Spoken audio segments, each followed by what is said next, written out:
Tout joyeux, bénissons le Seigneur, chantons et célébrons ses louanges. Shalom, shalom, bien-aimés dans le Seigneur, chers auditeurs, que la paix de Dieu soit avec vous. J'espère par la grâce de Dieu que vous aviez passé une bonne semaine et que vous vous portez bien. Moi, je vais super bien et je suis très content de vous retrouver une fois de plus dans notre émission École du Sabbat. Comme d'habitude, presque toutes les semaines, nous nous retrouvons et aujourd'hui, nous sommes là pour parler d'un thème tout aussi important, très intéressant. À vous, chers téléspectateurs, je vous souhaite une cordiale bienvenue. Pour donc vous accompagner, nous avons ici notre pasteur, le consultant permanent, le pasteur Mungolouange, à qui nous souhaitons une chaleureuse bienvenue. Bonjour pasteur. Bonjour Sonia. Comment allez-vous? Par la grâce de Dieu, je vais bien et content de renouer avec votre plateau. La famille également se porte bien? Oh oui, par la grâce de Dieu, le Seigneur veille. Nous avons appris, pasteur, que vous avez été affecté du côté d'Nkozwa. C'est bien ça? Oui, des nouvelles fraîches de la fédération, un comité qui a réorganisé le champ dans l'ensemble. Et le district de Mangué est devenu, a été réorganisé en deux, laissant Mangué et faisant naître nouvellement le district de Massassi avec pour siège Massassi pour le nouveau district. Vous avez déjà pris service? Pas encore, mais cela ne saurait tarder. Je dis merci à la fédération pour cette confiance renouvelée et nous allons où le Seigneur nous appelle. Ok, toutes nos félicitations, pasteur. Et nous profitons pour faire un petit coucou aux membres de la communauté de Nkozwa qui nous écoutent certainement. Ok, pour donc inviter la présence du Seigneur, chers téléspectateurs, nous vous invitons à prier ensemble avec nous. Pasteur, pouvez-vous nous faire la prière s'il vous plaît? Bien sûr, nous prions. Seigneur notre Père, notre Dieu, merci de nous donner la vie, le souffle, ainsi que de multiples grâces. Nous prenons ce temps pour étudier et revoir ta parole.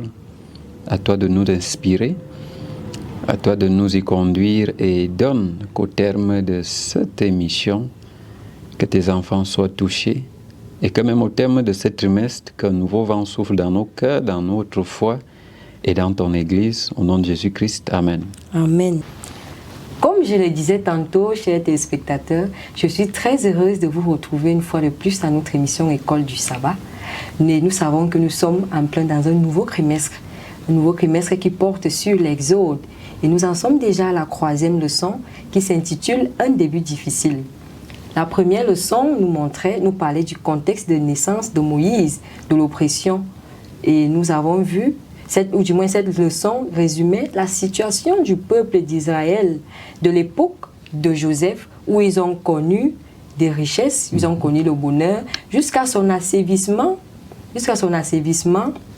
au nouveau pharaon. Avec le pharaon qui a donné l'ordre d'exécuter tous les bébés mâles.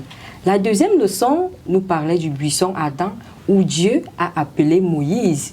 Dieu a appelé Moïse à Madian pour lui confier une tâche. Et aujourd'hui donc, comme je l'ai dit, nous allons débattre d'une thématique très très intéressante. La 3e leçon qui s'intitule « Un début difficile ». Un début difficile. Le verset à mémoriser se trouve dans le livre d'Exode. Exode, le chapitre 5, le verset 2. Exode, chapitre 5, verset 2. Je peux faire lecture. Moïse et Aaron se rendirent ensuite auprès de Pharaon et lui dirent: Ainsi parle l'Éternel, le Dieu d'Israël. Laisse aller mon peuple pour qu'il célèbre au désert une fête en mon honneur. Pharaon répondit: Qui est l'Éternel pour que j'obéisse à sa voix en laissant aller Israël? Je ne connais point l'Éternel et je ne laisserai point aller Israël. Merci beaucoup, pasteur, pour la lecture. Ici, nous voyons Moïse. Moïse accepte la mission. Moïse a eu une causerie, ou du moins une conversation ouverte avec Dieu. Il a donc accepté la mission. Et Moïse est devant Pharaon qui passe le message de Dieu. Maintenant, pasteur, j'aimerais savoir, parce que lorsque vous aviez fait la lecture, Pharaon pose la question à Moïse, qui est l'Éternel, pour que moi, je lui obéisse. Est-ce que qui est l'Éternel, la question qui est l'Éternel que Pharaon a posée à Moïse était dans le but de savoir qui est réellement Dieu, ou alors c'était tout simplement un qui est l'Éternel qui défie Dieu ou qui le méprise. Bien, ce n'est pas, c'est tout sauf une quête de savoir. C'est tout vraiment sauf un besoin de connaître Dieu. Je pense là, on a affaire, si on doit prendre au mot ce qui sort de sa bouche, d'une défiance. En quelque sorte, Pharaon se met dans une posture de refus déjà, mais aussi de hauteur vis-à-vis de ce Dieu, mini-Dieu, que cet Hébreu est en train de présenter. Qui est l'Éternel? Parce qu'il sait qu'il est l'Égypte, la nation puissante de l'époque. S'il y a un Dieu qui doit rester, qui serait puissant plus que ces dieux, je pense que ce serait un des dieux de l'Égypte. Alors, s'il n'est pas dans ce lot, je pense que ce qu'il raconte là ne peut pas être vrai. Qui est l'Éternel? Encore que cela s'appuyant, ça fait combien d'années vous êtes ici? Depuis là, il est où pour vous prendre? Ça conjugue dans sa tête, dans son cœur, et l'expression de « laisse aller mon peuple », c'est l'Éternel. Il n'y a pas de meilleure réponse méprisante vis-à-vis de Dieu. Donc ce n'était pas une quête de savoir. Pas du tout. Ok. C'était une façon de défier, d'humilier et de dire même encore, s'il arriverait que dans leur cœur, ils ont une certaine confiance en ce Dieu qu'ils oublient, parce qu'ils ne peuvent pas être à la hauteur de leur libération. Ok, mais pasteur, merci beaucoup déjà. J'aimerais savoir pourquoi est-ce que Dieu n'a pas ordonné, ou du moins n'a pas demandé à Pharaon de libérer les enfants d'Israël une fois pour toutes. Je m'explique.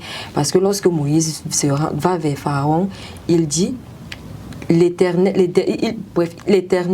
demande de laisser aller son peuple pour aller pour une fête dans le désert. Pour moi, je vois comme si peut-être Dieu demande aux enfants d'Israël d'aller au désert pour la fête et revenir en Égypte, continuer l'esclavage et tout. Pourquoi donc, pasteur, pourquoi Dieu n'a pas demandé une libération totale, définitive? Oui. Vous faites bien d'avoir cette interrogation, et plusieurs commentateurs de la Bible pensent que ça a été le début de négociations. Juste une fête. C'est pas si grave, laisse aller mon peuple. Il faut le dire, Dieu savait déjà du début jusqu'à la fin ce qui va arriver. Je pense que pour eux, c'était clair que Pharaon n'aura jamais à les laisser partir un jour.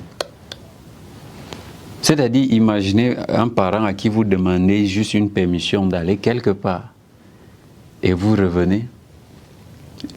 S'il refuse déjà, ça peut-il vous accorder une permission d'aller quelque part une fois pour toutes, d'être affranchi à son autorité? Je pense que non. Il était déjà question que Moïse se présente. Et ne l'oubliez pas, le peuple lui-même doit être préparé à la libération. Parce que quand on a dit on suit l'Exode, on suit un peu tout. De la même façon, il bataille à convaincre Pharaon. Son propre peuple même qui doit sortir est encore notre champ de conviction à battre. Vous ne pouvez pas arriver en Égypte aujourd'hui, vous dites aux gens qui sont là depuis des centaines d'années, levons-nous, partons. Je pense que Pharaon doit être au courant que quelque chose, Moïse en arrivant, n'est pas là parce qu'il cherche de quoi manger, ou le voyage, après ces nombreuses années, a mal tourné. Il a une mission. Il était clair que cette mission doit être annoncée à Pharaon. Maintenant, en attendant que le peuple obéisse et qu'il comprenne que c'est vraiment Dieu qui veut nous délivrer, ça s'est conjugué en plusieurs paroles. Bon, disons que le peuple a vu déjà l'intention de Pharaon. Et c'est pour cela que quand Dieu va rassurer, va leur dire que c'est moi, on va le voir dans la leçon. Je voudrais déjà spirituellement qu'on en tire des conclusions. L'Égypte aujourd'hui n'est plus un empire, n'est plus un lieu comme un pays normal où on a besoin juste d'une immigration. Non, nous sommes en face d'une Égypte spirituelle. Dieu a envie de vous délivrer. Quelqu'un dit, je vais voir où tu vas l'enlever. Les vrais chrétiens voient ce combat. quand il faut sortir d'un péché, quand il faut se détacher d'une pratique. L'ennemi assume vraiment, je ne vois pas où moi je vais le lâcher. C'est cette défiance que Satan a quand on est dans une situation de péché. Il verra où tu sortiras. Ça peut être une addiction, ça peut être un comportement autre. Les paroles de Pharaon résonnent. Alors pour ceux qui sont enfants de Dieu, sachez que la libération ne sera pas facile. Quelqu'un a déjà jugé que vous ne sortirez pas de là. C'est déjà calé.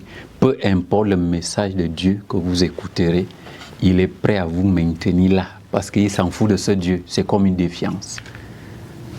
Ok, merci pasteur. Et là, déjà, là, nous voyons la situation des enfants d'Israël, c'est plutôt dégradé. Et c'est compliqué. Et c'est compliqué parce que elle a changé de façon, de manière inattendue. Ils étaient privés de la paille qui se servait pour faire les briques. Bref, c'est devenu compliqué. Maintenant, pasteur, comment Moïse encaisse-t-il le rejet de Pharaon? Parce que Pharaon a répondu par un non catégorique. Non, d'ailleurs, qui est l'Éternel? Je ne le connais pas pour que je lui obéisse. Donc, il a refusé. Et cela n'a pas laissé les enfants d'Israël... Cela n'a pas laissé les enfants d'Israël indifférents. Ils ont dû rejeter Moïse. Ils l'ont même presque maudit. Oui. Comment est-ce que Moïse a-t-il encaissé ce rejet-là? Bien, c'était prévisible qu'il n'allait pas accepter. Je ne sais pas qu'est-ce que Moïse attendait vraiment comme réponse. Parce qu'il était prévisible qu'il ne va pas laisser partir les enfants d'Israël. Et c'est pour ça que la leçon dit, c'est difficile. Et l'introduction disait même que quand tu vas emprunter la route de Dieu, c'est là où vraiment tu vas récolter. La marche, elle débute très, très difficilement. Moïse ici, après avoir fait son annonce, Pharaon va dire, mais tiens, il se prend pour qui même? Alors là, bon, comme il y a un Dieu qui est en train de manigancer une possible sortie, voici ce qu'on va faire, ne leur fournissons plus la paille. Je pense qu'ils ont trop de temps. Alors, ils veulent aller faire une fête, d'accord, on va occuper leur temps. Familièrement, comment dire, de façon familière, on a souvent des parents qui prennent de telles décisions. Ah bon, donc tu as le temps d'aller jouer au foot, je vais donc t'occuper. Ne sachant peut-être pas que c'était juste une petite sortie, juste pour se divertir. Le fait d'imposer des sanctions ou alors de changer en mal le travail des enfants d'Israël va vraiment causer la parole d'espoir qui était censée prôner ou alors implanter la foi vient encore détruire tout avec ce que Pharaon va imposer. Et si vous me demandez même comment il a encaissé, la leçon l'a soulevé. Moïse a dit, je t'ai bien dit, comment tu m'as envoyé vers ce peuple? Je t'ai dit. Vraiment, et c'est là où on comprend qu'il y a trop de choses que parfois nous avons comme querelle vis-à-vis de Dieu, des choses qu'on garde, on en ressort en disant juste que quand vraiment les choses vont se compliquer, criez à votre Dieu. Oui, on se souvient, je le disais lors d'une veillée funèbre, il y a des gens qui ont rédigé des plaintes, bel et bien, et ont déposé en justice. Contre qui? Contre Dieu. Systématiquement, ces plaintes ont été renvoyées. Mais une des plaintes, ça c'était en 2015, Bradley Jalachau Fuller, sa plainte a été reçue parce qu'il aurait dit « saisissez ces enfants pour répondre à la plainte de leur père ». À la question « qui sont ces enfants ?» il a dit qu'ils sont dans les mosquées, dans les églises. On a fait venir des gens par force pour qu'ils essayent d'expliquer. Tellement l'humanité souffre, on n'a plus de mots. Vous allez trouver des mots dans certaines situations comment? En voulant peut-être expliquer, vous allez même dire des choses contre Dieu. Et c'est ce qui est arrivé au peuple d'Israël. Ils ont commencé à dire, mais vraiment, si c'est pour se moquer de nous, vraiment, regardez ce qu'on vit, les malédictions proférées, ainsi de suite. Pour Moïse, il a jugé bon d'aller consulter ce Dieu qu'il a envoyé, d'aller tomber à ses pieds. Souvent, il y a des prières comme ça, tu viens seulement pleurer devant ton Dieu. Elle nous dit beaucoup de choses. Alors qu'on considérait que son vin agissait où elle aurait bu, elle a dit non. je répands mon âme devant l'Éternel. La marche, si c'est le prix à payer, il faut dire aux chrétiens, payez ce prix. Causez avec votre Dieu. Ce n'est pas le qui veut. La marche, si pour arriver à la terre promise, ce n'est pas le qui veut. Commençant par la libération. Et la marche, je vous assure, c'est l'exode qu'un chrétien doit pouvoir mener. Les enfants d'Israël, voyant leur situation se dégrader, ils se sont fâchés. Ils se sont fâchés contre Moïse parce que c'est toi qui... Nous, on était bien... Bref, on préférait même notre situation. Ah, oui, on préférait notre situation que maintenant. Bon, pasteur, le peuple d'Israël, voyant dans leur situation se dégrader, ils ont presque maudit Moïse. Mais moi, j'aimerais savoir, est-ce que Dieu a mal fait d'envoyer Moïse? Oh non, on ne peut pas dire que Dieu a mal fait. Il l'a bien fait et il ne peut pas être en procès pour ça. Si cette lecture est faite, gloire à Dieu, on n'est pas avec le peuple aujourd'hui, mais quand on se met à la place du peuple, les réactions sont les mêmes. On a fait combien d'années ici, des centaines d'années en esclavage. Quelqu'un débarque, il a grandi au palais. Il est censé être fils d'Égypte. D'ailleurs, que la paternité, l'identité était discutée. Tout le monde disait qu'un Égyptien ne peut pas nous délivrer. Vraiment. Il fallait convaincre d'abord cela. Maintenant, dit que Dieu a mal fait le peuple, certains, quand ils ont vu, et je peux me tromper, mais je pense qu'ils ont été quand même reconnaissants, que donc c'était vraiment pour nous délivrer, que Dieu a fait ça. Si au départ ils ne croyaient pas, parfois il faut suivre aveuglement. Il y a des choses, tu te dis que Dieu a mal fait, mon frère, suis ça aveuglement. Avant, suis le rythme, un jour tu seras reconnaissant d'avoir pris ce chemin. Ok. Pasteur, face à la réaction du peuple, Moïse a commencé à perdre confiance, en lui-même. Mais et nous voyons que Dieu a essayé de le rassurer par un jeu. Par un jeu. Le jeu divin que nous avons vu dans la leçon de mardi, je vous fortifierai, je vous délivrerai, Bon, dites-nous, parce que est-ce que Moïse était vraiment rassuré? Tout chrétien aimerait au moins écouter ces paroles de Dieu. Mettez-vous à la place de celui qui les écoute qu'à la place de celui qui lit. Imaginez Dieu vous parler, vous dit je vais faire ceci, le Dieu que j'ai vu au buisson Adam, qui m'a parlé et je suis arrivé, reviens me parler. Je pense qu'il n'y a pas meilleure assurance.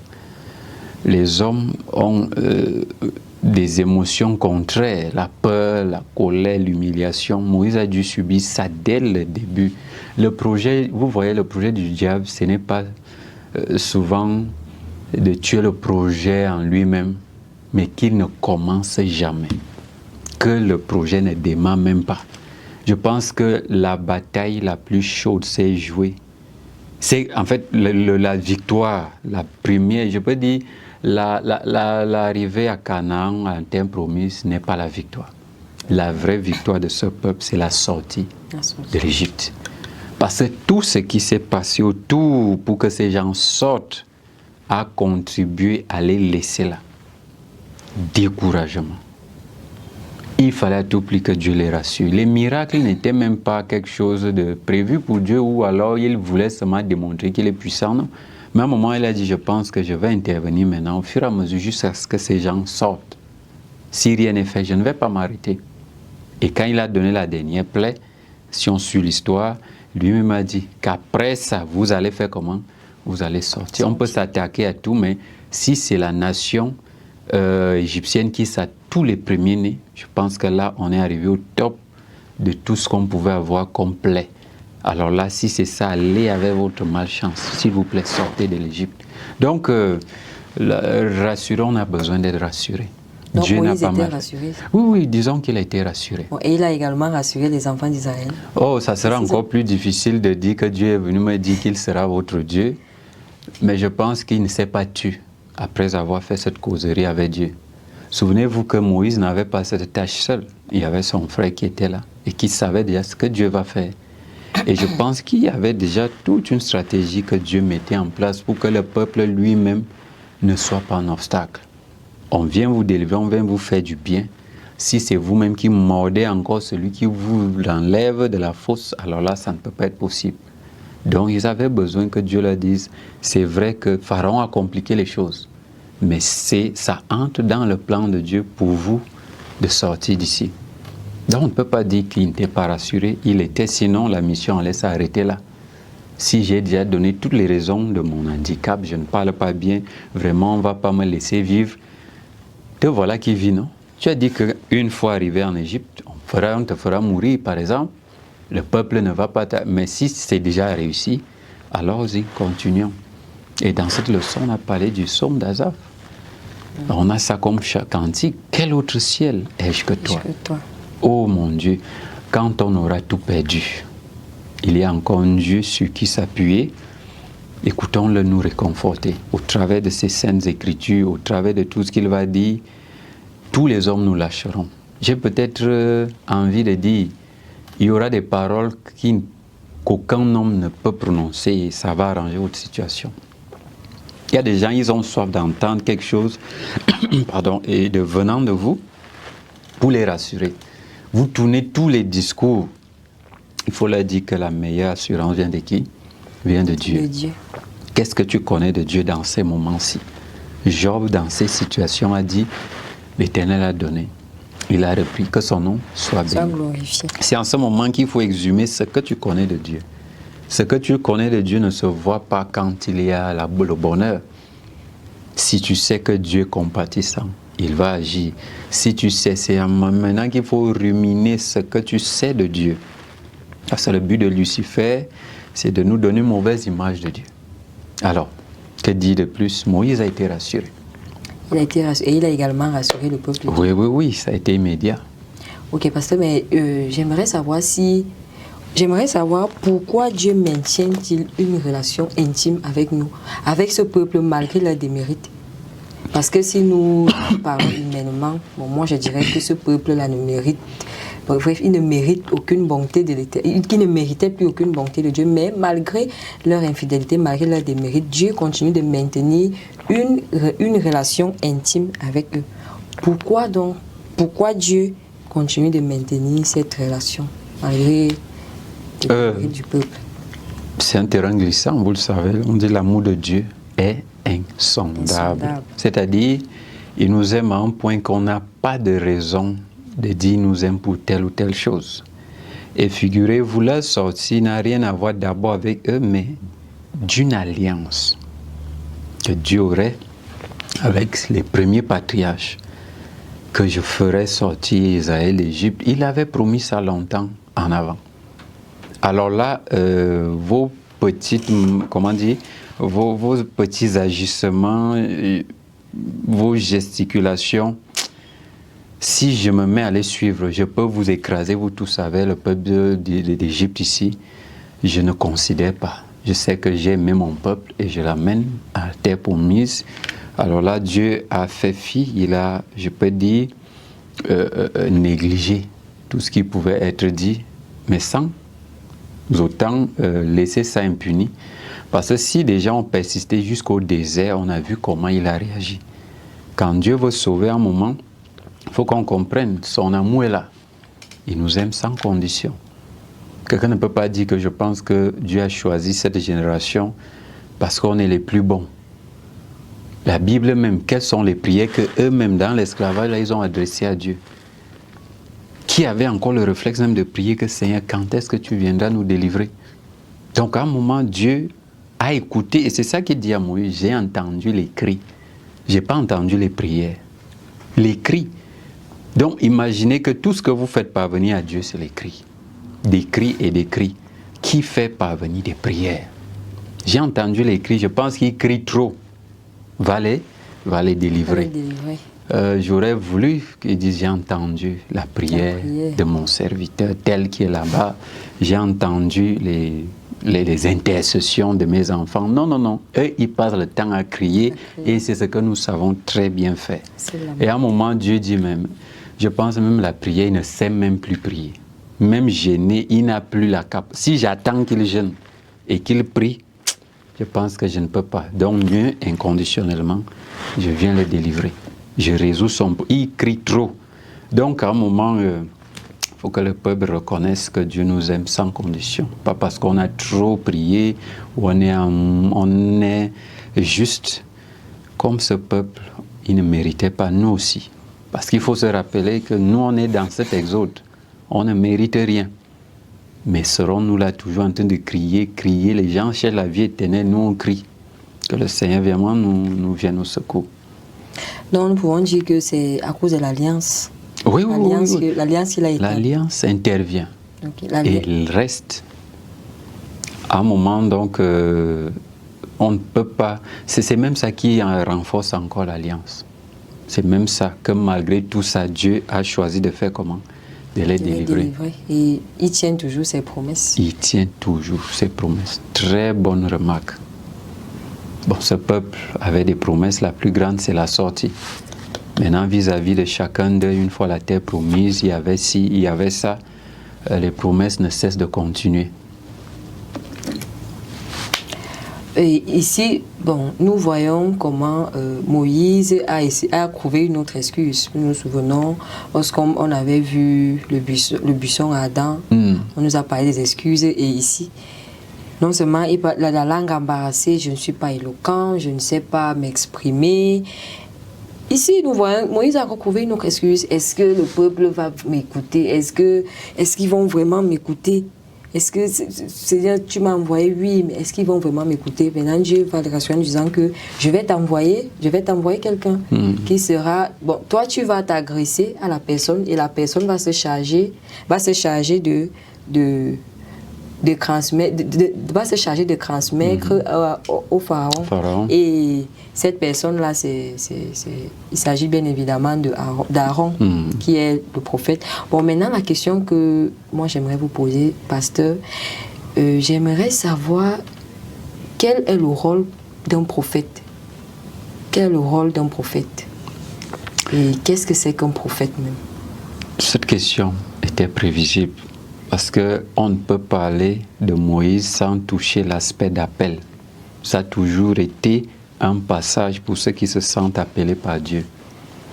Vous remarquerez que Dieu ne tient pas compte de ce que tu es parce qu'il a un but. Le peuple est en souffrance. Vous ne vous demandez même pas est-ce que Dieu a forcément besoin qu'on parle bien ou pas. Lui veut délivrer un monde qui souffre.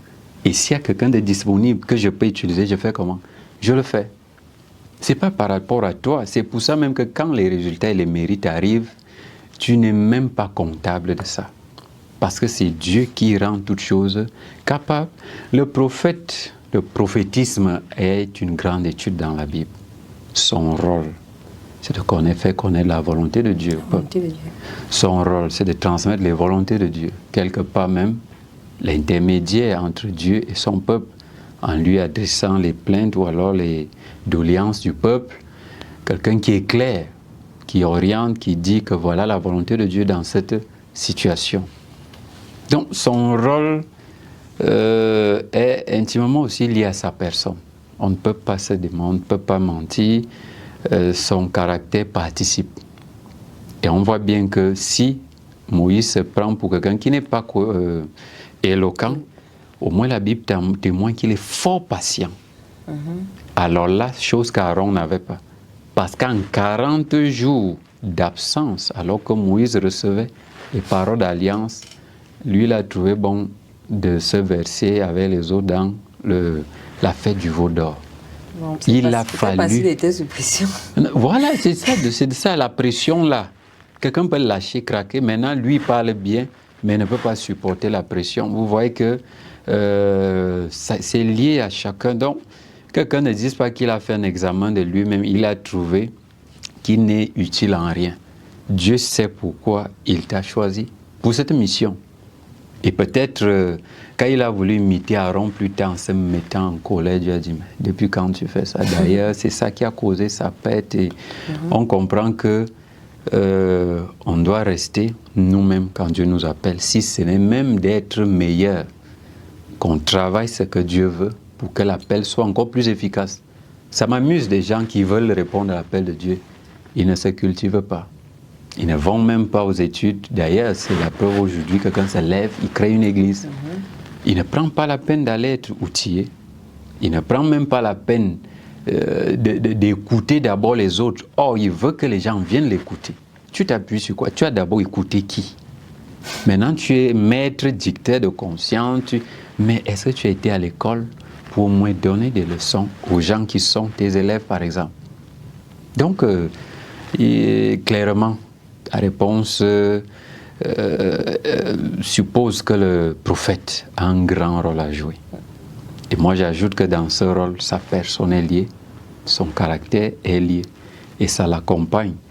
On leur dit juste de veiller à ce qu'ils gardent, selon les principes de Dieu, leur caractère, que rien ne déborde, qu'ils soient même de plus en plus connectés à qui? À Dieu. À Dieu. Qu'est-ce que l'éloquence quand tu es connecté à Dieu? Vraiment. Qu'est-ce que l'éloquence quand tu sais que c'est Dieu qui est dans cette mission? Sois le plus talentueux que tu veux. Sois celui que tu... La Bible dit même quelque part, la course n'est même pas réservée aux gens agiles, ni la guerre aux vaillants, ni la force. Tout dépend pour eux du temps et des circonstances. Combien de fois le prophète qui est censé être pleinement consacré à Dieu? Donc il a un grand rôle et son caractère l'accompagne.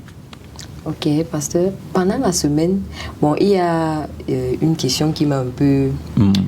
Bon, je me suis posé la question de savoir, est-ce que l'âge a un rôle à jouer dans une certaine mission? Parce que pendant que nous étions en train d'étudier, on a vu que Moïse, je crois, il avait 80 ans et Aaron avait 83 ans. Pourquoi est-ce que Dieu a attendu que Moïse ait 80 ans avant de lui confier la mission d'aller délivrer le peuple? Est-ce que l'âge joue un rôle? Est-ce que l'âge joue un rôle dans la mission? Bon, j'aimerais savoir. Bon, c'est des questions, comment on dit, comment je peux appeler ça, juste les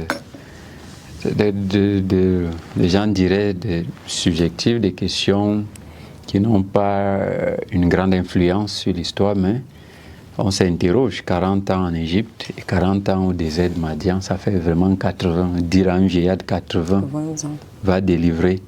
À peine il arrivera même en Égypte, si on tient compte de l'âge de Moïse à cette époque. Considérer l'âge, je ne peux pas attribuer cette discrimination à Dieu. Le cas de Moïse est exceptionnel et son âge vraiment n'a pas été un critère de choix, puisqu'il y avait des vieillards de 80 ans aussi à Madian et même en Égypte. Il aurait même utilisé quelqu'un qui est là en Égypte et qui a du pouvoir sur le peuple. Parce qu'il y a des commentateurs qui ont écrit que le peuple d'Israël avait quand même des leaders. Que là-bas en Égypte, Dieu pouvait prendre un leader et dire « Ok, je vais te faire comme tu as le contrôle sur ce peuple, ils vont t'écouter. » C'était immédiat. Ok, pasteur, mais j'aimerais savoir pourquoi Dieu maintient-il une relation intime avec nous, avec ce peuple, malgré leurs démérites. Parce que si nous parlons humainement, bon, moi je dirais que ce peuple-là ne mérite, bref, il ne mérite aucune bonté de l'Éternel, qui ne méritait plus aucune bonté de Dieu, mais malgré leur infidélité, malgré leurs démérites, Dieu continue de maintenir une relation intime avec eux. Pourquoi Dieu continue de maintenir cette relation, malgré du peuple? C'est un terrain glissant, vous le savez. On dit l'amour de Dieu est insondable. C'est-à-dire, il nous aime à un point qu'on n'a pas de raison de dire qu'il nous aime pour telle ou telle chose. Et figurez-vous, leur sortie n'a rien à voir d'abord avec eux, mais d'une alliance que Dieu aurait avec les premiers patriarches, que je ferais sortir Israël d'Égypte. Il avait promis ça longtemps en avant. Alors là, vos petits agissements, vos gesticulations, si je me mets à les suivre, je peux vous écraser, vous tous savez, le peuple d'Égypte ici, je ne considère pas. Je sais que j'ai aimé mon peuple et je l'amène à la terre promise. Alors là, Dieu a fait fi, il a, je peux dire, négligé tout ce qui pouvait être dit mais sans autant laisser ça impuni. Parce que si des gens ont persisté jusqu'au désert, on a vu comment il a réagi. Quand Dieu veut sauver un moment, il faut qu'on comprenne, son amour est là. Il nous aime sans condition. Quelqu'un ne peut pas dire que je pense que Dieu a choisi cette génération parce qu'on est les plus bons. La Bible même, quelles sont les prières qu'eux-mêmes dans l'esclavage, là, ils ont adressées à Dieu? Qui avait encore le réflexe même de prier que Seigneur, quand est-ce que tu viendras nous délivrer? Donc à un moment, Dieu a écouté, et c'est ça qu'il dit à Moïse, j'ai entendu les cris. Je n'ai pas entendu les prières. Les cris. Donc imaginez que tout ce que vous faites parvenir à Dieu, c'est les cris. Des cris et des cris. Qui fait parvenir des prières? J'ai entendu les cris, je pense qu'il crie trop. Va les délivrer. J'aurais voulu qu'il dise, j'ai entendu la prière de mon serviteur tel qui est là-bas. J'ai entendu les intercessions de mes enfants. Non, non, non. Eux, ils passent le temps à crier et c'est ce que nous savons très bien faire. Et à un moment, Dieu dit même, je pense même la prière, il ne sait même plus prier. Même gêné, il n'a plus la capacité. Si j'attends qu'il jeûne et qu'il prie, je pense que je ne peux pas. Donc mieux, inconditionnellement, je viens le délivrer. Je résous son... Il crie trop. Donc à un moment, il faut que le peuple reconnaisse que Dieu nous aime sans condition. Pas parce qu'on a trop prié, ou on est juste. Comme ce peuple, il ne méritait pas, nous aussi. Parce qu'il faut se rappeler que nous, on est dans cet exode. On ne mérite rien.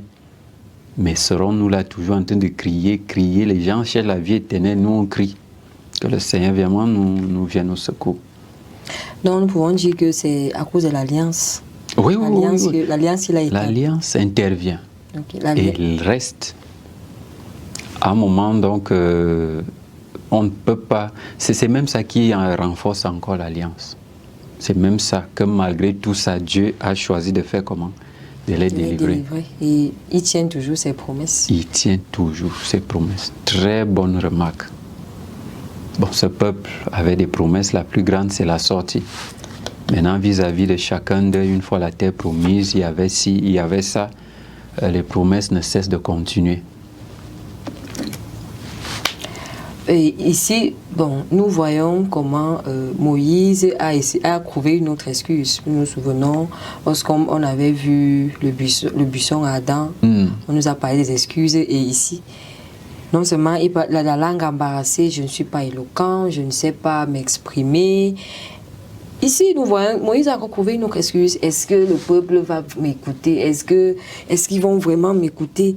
Est-ce que, Seigneur, tu m'as envoyé? Oui, mais est-ce qu'ils vont vraiment m'écouter? Maintenant, Dieu va le rassurer en disant que je vais t'envoyer quelqu'un qui sera... Bon, toi, tu vas t'agresser à la personne et la personne va se charger de transmettre au pharaon. Et cette personne-là, il s'agit bien évidemment d'Aaron, qui est le prophète. Bon, maintenant, la question que moi j'aimerais vous poser, pasteur, j'aimerais savoir quel est le rôle d'un prophète. Quel est le rôle d'un prophète? Et qu'est-ce que c'est qu'un prophète même? Cette question était prévisible. Parce qu'on ne peut parler de Moïse sans toucher l'aspect d'appel. Ça a toujours été un passage pour ceux qui se sentent appelés par Dieu. Vous remarquerez que Dieu ne tient pas compte de ce que tu es parce qu'il a un but. Le peuple est en souffrance. Vous ne vous demandez même pas est-ce que Dieu a forcément besoin qu'on parle bien ou pas. Lui veut délivrer un monde qui souffre. Et s'il y a quelqu'un de disponible que je peux utiliser, je fais comment? Je le fais. Ce n'est pas par rapport à toi. C'est pour ça même que quand les résultats et les mérites arrivent, donc si Dieu n'a pas tenu compte de l'âge, tout âge qu'il pouvait trouver pouvait accomplir la mission, et tiens, c'est Moïse, alors là, ce n'est pas son âge qui ferait problème. Ce qui importe pour Dieu, c'est sa mission. Donc personne ne se prenne pour, comment dire, pas à guérir ou alors moins utile parce qu'il est trop âgé ou trop jeune. Ok, merci pasteur. Ça veut dire que Dieu choisit qui il veut. Oui. Peu importe l'âge. Peu importe l'âge. Merci beaucoup. Alors que nous sommes au terme de cette émission, est-ce que vous pouvez nous dire en un mot ce que nous pouvons retenir? Bien que l'Exode est juste en train de commencer, les débuts seront certes difficiles, la marche ne sera pas facile, mais une arrivée certaine. Et tout ce qui est en train de se passer nous donne ce qui nous attend aussi comme réalité, alors que nous empruntons le chemin pour le ciel. Donc, bon Exode, que chacun tienne bon. Pour certains, la marche a déjà commencé, pour d'autres, ça ne fait que commencer. Le Seigneur voudrait que tous nous soyons au grand rendez-vous à la terre promise. Amen. Poursuivons dans notre marche, peu importe ce que cela peut entraîner comme difficulté ou entrave. Merci beaucoup, pasteur, pour vos réponses éclairantes et profondes. Que Dieu vous bénisse. Merci également à vous, chers téléspectateurs, de nous avoir écoutés. Nous vous prions de rester attachés à Christ et que les difficultés, l'ambiguïté de la vie n'aient aucun impact sur votre salut. Un mot sur le jeu concours. 5 personnes ont honoré à ces jeux et les vidéos sont déjà sur la plateforme. Nous vous invitons à commenter, à liker et à partager. Et très bientôt, vous aurez les résultats et les prix seront décernés à ces personnes. À nous revoir pour une nouvelle édition. Bye bye!